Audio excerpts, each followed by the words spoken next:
So last year, Megan and I took our girls to Casa Bonita for the first time since it's been reopened. Anybody been since it's reopened? Right? You know? And so after the meal, I looked at my wife and I was like, oh man, the food was awesome. What'd you think? And she's like, it was fine. And I realized we had different experiences of Casa Bonita because we had different expectations. You see, the night before, we had watched a little documentary about the reopening of Casa Bonita, and it made it sound like the food was gonna be better than any Mexican food restaurant ever, right? And so my wife was like, well, it didn't meet those expectations, right? Maybe not close, but it didn't meet those expectations, but not me. No, when I walked in and I saw the mariachi band and the cliff divers, it transported me back to 20 years ago. Do you remember going to Casa Bonita 20 years ago? Yeah, and you were just happy. You were thrilled if you just walked out, not on a stretcher headed to the ER after the beef plate, right? And so my expectations were baseline mild food poisoning, right? I'm gonna get food, that's what I thought, right? And it exceeded my expectations. So we had the same meal, but our experiences were different because our expectations were different. And expectations are that powerful in your life. What you have in your mind when you are thinking about something, what you are expecting, what you're waiting on, what you're thinking about, what you're expecting will shape what you experience, even with God. What you have in mind when you think about Jesus, what you expect, how you expect him to show up in your life and move in your life and what he's gonna do in your life and how he's gonna answer prayer in your life, how you put expectations on Jesus will change how you experience Jesus. And so this morning, we're gonna be looking at these three scenes, and they're all about just what do we expect from Jesus? What do we expect? What do we expect? Because he's gonna look at his disciples' expectations, and he's gonna be totally reversing them and putting them on their head. You know, the big, huge question in Mark, for the first half of Mark, before Jesus starts his journey to the cross, the whole first half of Mark is all about this one question. Who is Jesus? Who is Jesus? It's so overt that it's actually asked multiple times. Like in Mark 4:41, we read, who is this? And then by the end of chapter 6, it takes 6 chapters, even for the disciples to start figuring out who Jesus is when they see him walking on water. So they're like, oh, okay, something's up, right? They started finally figuring this out. And in our three scenes today, the first of these three, it's the exact same question asked again in a different way. What do you expect of Jesus? Who do you think that this Jesus is? It says like this in verse 27, Jesus and his disciples went on to the villages around Caesarea Philippi. On the way, he asked them, who do people say I am? Who am I? Who do people say I am?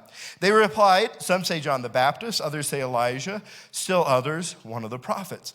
Who do the people, who do the crowds think Jesus is? What are they expecting? Well, some think he's a prophet, some think he is Elijah, some think he's John the Baptist, which is kind of confusing because John the Baptist was just beheaded.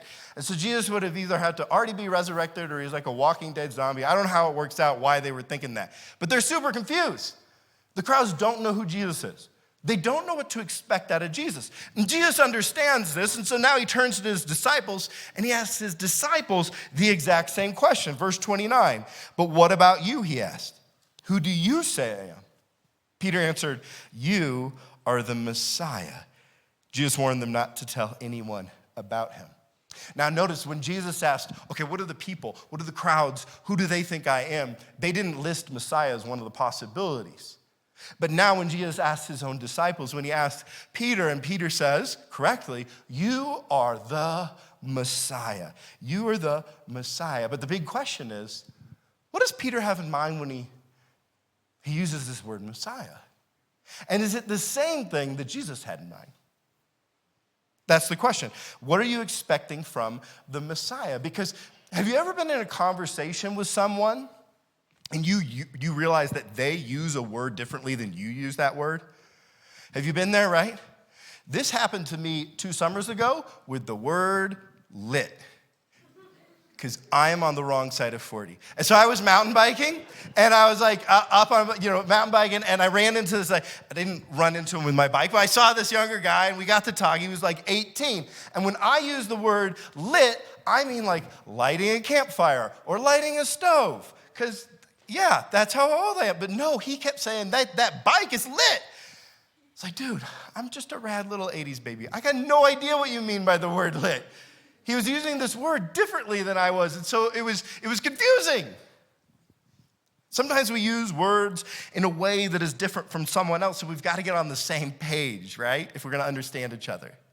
And what Jesus is saying is, okay, Peter, you answered right. You answered with the right word. Who am I? I'm the Messiah. Oh, yes, true. But what do you mean by that word Messiah, Peter? Are you using this word Messiah differently than me, Peter? Or we got to get on the same page.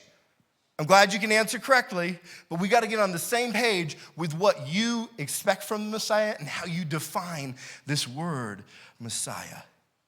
So this is the question. What are you expecting from the Messiah? And is it the same as in Scripture? Is it the same as with Jesus? So now in our second scene, what Jesus is going to do is he's going to just put it out there that these are my expectations from the Messiah. Here's the reality of who I am. And this is what Jesus does. Jesus' expectations of the Messiah is suffering, dying, and rising. So in verse 31, he says, he then began to teach them that the Son of Man must suffer many things and be rejected by the elders, the chief priests, and the teachers of the law, and that he must be killed and after 3 days rise again.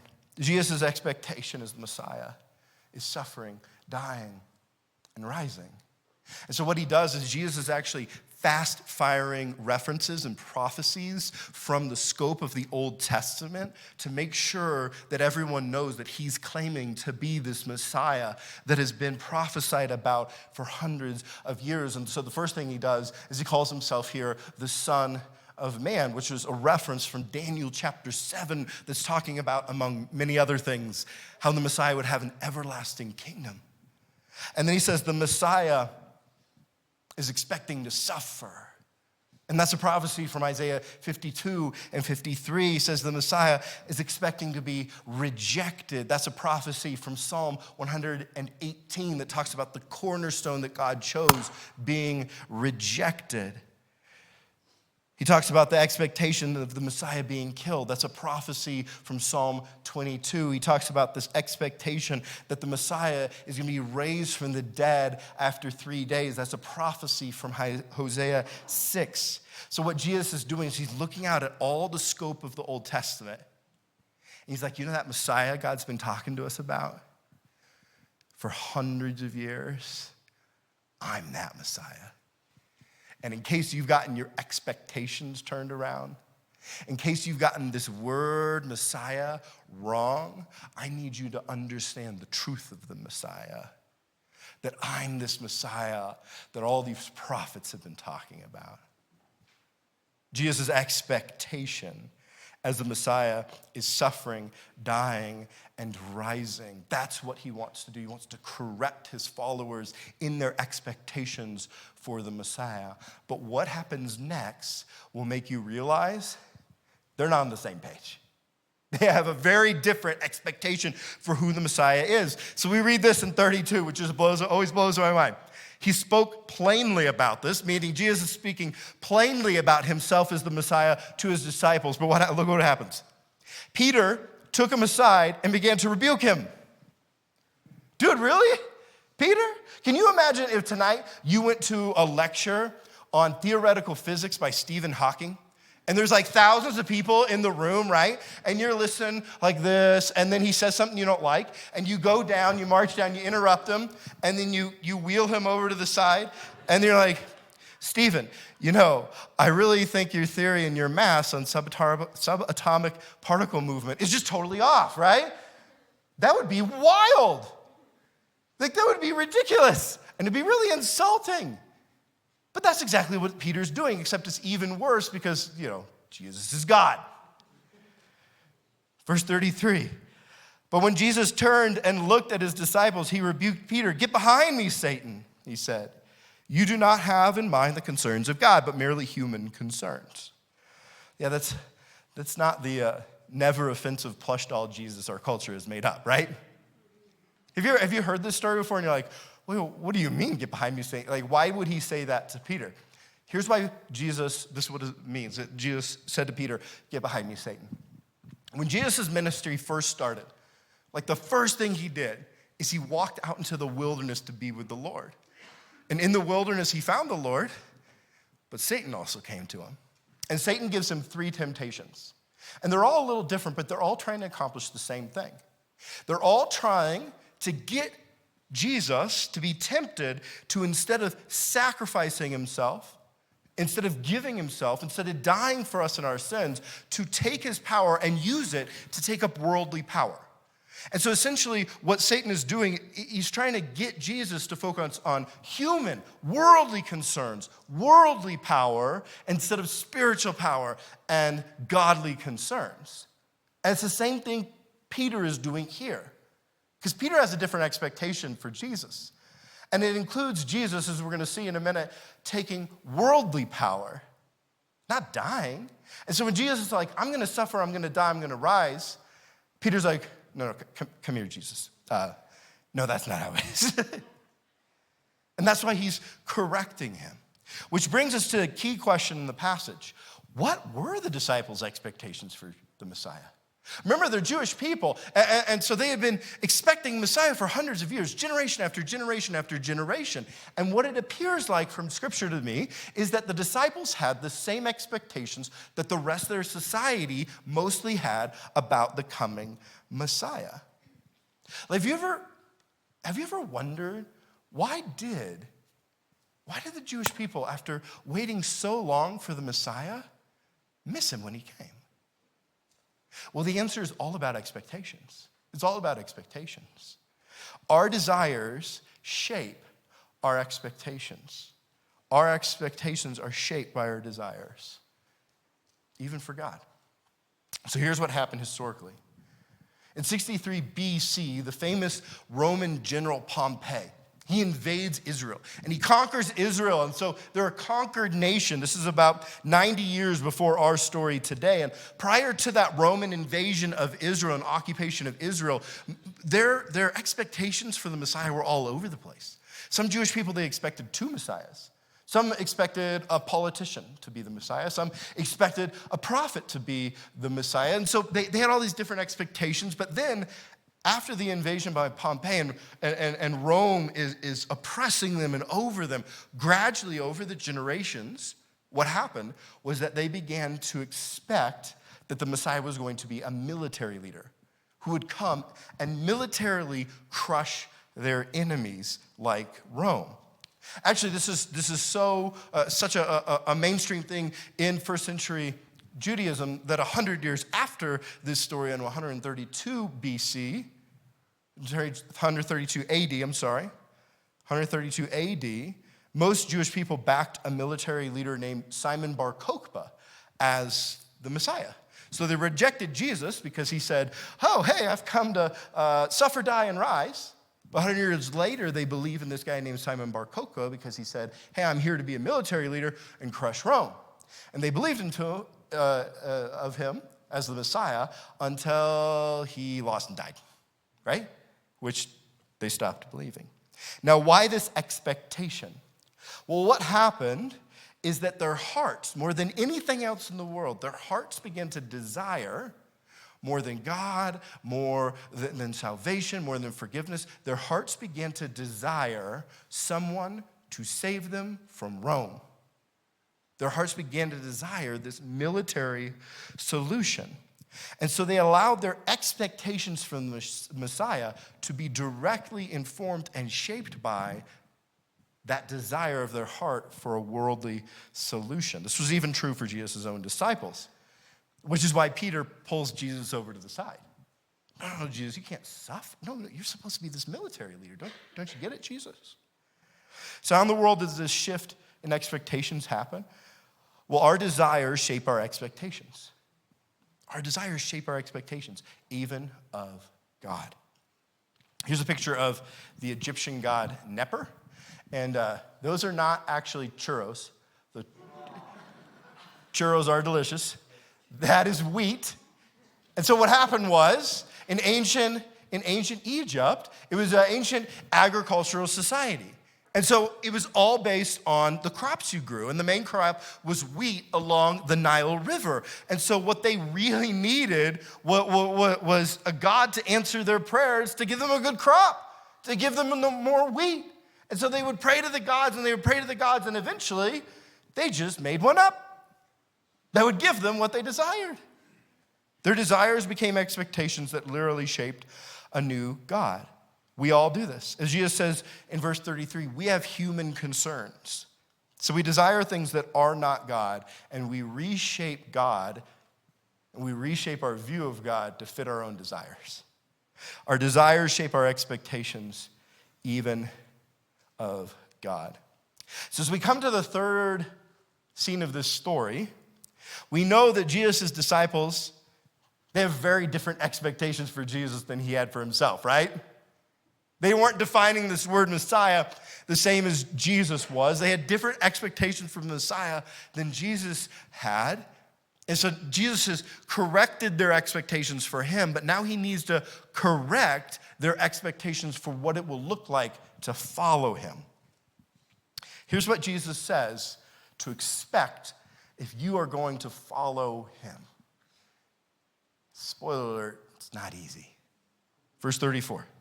Then he called the crowd to him, along with his disciples, and said, whoever wants to be my disciple must deny themselves, take up their cross, and follow me.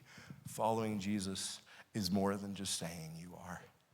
It is renouncing the claim that you yourself come first in your life. It is journeying with him into suffering. It's self-denial and faith. So if you want to follow this Jesus, you should expect to have to deny your own desires.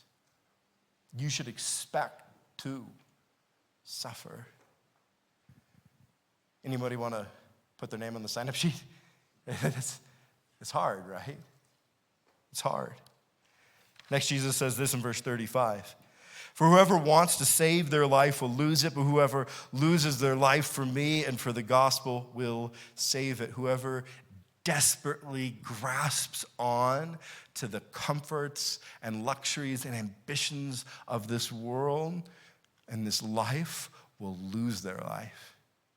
But whoever will let go of that to desperately grasp on to the truth and the person of Jesus, even in their own self-sacrifice, will find their life. Followers of Jesus expect to find true life and true joy as they give their life to Jesus.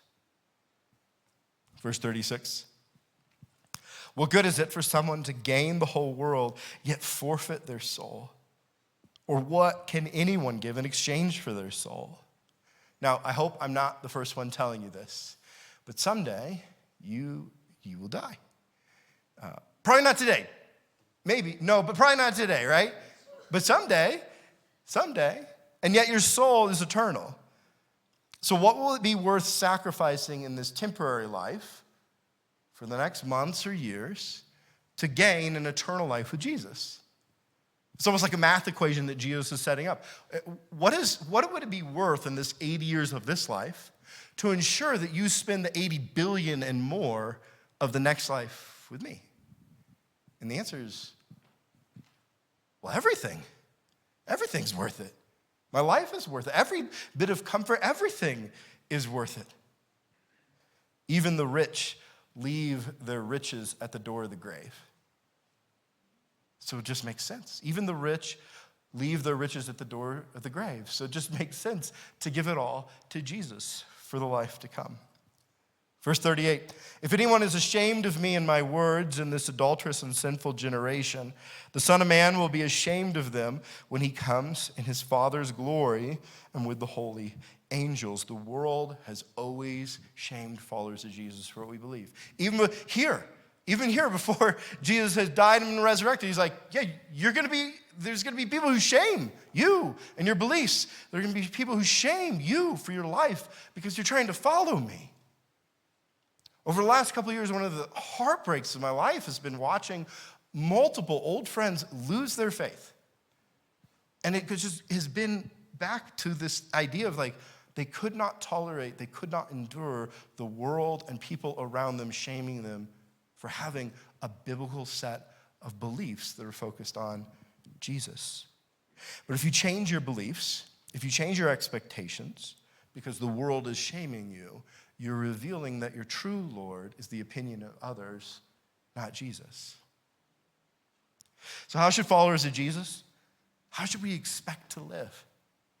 In light of Jesus saying, hey, your expectation shouldn't be me being this military leader who's going to take power. No, your expectation of me should be that I'm going to suffer and die and rise. And so in light of that, the expectation is one of self-denial and self-sacrifice. Now, the disciples expected the Messiah to be a military leader who would overthrow Rome. Now, where does that put them? If that had been it, they think they're going to be what? Like the right-hand man, right? In fact, in Mark 10, two of Jesus' disciples do this. They're like, we want to be in your right and your left hand. And so they're kind of expecting to be the right-hand man of this powerful new Messiah, this military leader. But now they're having those expectations shattered. Instead of expecting a life of power and wealth as the right-hand man of a military leader, they're now being told to expect a life of self-denial and self-sacrifice as the right-hand man of a Messiah who's going to die for them. That's different. The Messiah did not come to defeat their worldly enemies, but the spiritual enemies of sin and death, and it sends them reeling to change their expectations. But of course, self-denial is the opposite of what our society teaches today. Followers of Jesus should expect to live a life of self-denial, of self-sacrifice. That's the Messiah we follow, the one who sacrificed himself for us. And so, of course, there's going to be that expectation that following him is going to have a measure of self-sacrifice and self-denial, but self-denial is the opposite of what our society teaches today. Our society today teaches self-satisfaction at any cost. So we often just change Jesus into this cosmic genie who gives us anything and everything we want. And then we realize it was actually the things we desired, not God. Followers of Jesus should expect self-denial. So I wonder, what are your expectations for Jesus? Because our expectations for Jesus reshape our view of Jesus. This is what the book of Mark is all about. The book of Mark is all about answering this question for you of who is Jesus? What should you expect? It's about correcting our view of Jesus. And this is a story we come to where it's all about Peter has this expectation for the Messiah that is so off, that is so concerned with worldly things that Peter literally goes to Jesus and is like, no, Jesus, you don't get it. He rebukes Jesus. And so, of course, this story becomes a story about Jesus correcting our expectations for him and correcting our expectations for what it looks like to follow him. Our expectations for Jesus reshape our view of Jesus. Whatever you actually desire that is not God, what actually your heart is yearning for, is calling for, if it is not God, is going to reshape your view of God and is going to reshape your view of Jesus. And this has been going on for thousands of years. With the Jewish people, the reason that they missed in the first century this Messiah that they had been waiting and waiting on for hundreds of years is they had allowed their desire for this military leader to conquer Rome to reshape literally what they thought of God and the Messiah. And this is the way of the world. For thousands of years, ancient polytheists, they would take their desires. They would take what their hearts wanted, and they would allow that to reshape how they viewed God and the divine. It's been going on for thousands of years, and it's still going on in our hearts today as we allow our desires and our expectations to reshape who we believe God to be. Let me give you 3 examples. The ancient Norse people, they came up with a god named Njord. Everything in Norse is super hard to say, right? His name was Njord, and he was, among other things, the god of wealth. And one of the ideas they had is that if you had a coin and a bit of metal, that you would mark the coin and you would pray and say, Njord, may prosperity come to me. You mark the coin, and prosperity was supposed to come to you, right? Is it no coincidence that today in our culture where we worship wealth, that you can find a church in every town who will tell you that God, if you pray hard enough, have enough faith, will make you lavishly wealthy? That God is up there waiting for you to pray, may prosperity come to me. Like the Norse, we have reshaped our view of God to fit our expectations, because our hearts don't desire God, they desire money.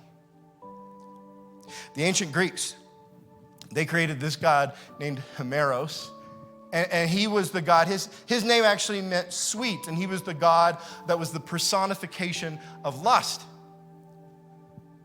Is it no coincidence that in a society today that exists on the other side of the sexual revolution and is obsessed with it, that you can find a church in every town that will tell you that God didn't mean any of the things he wrote down in Scripture about lust?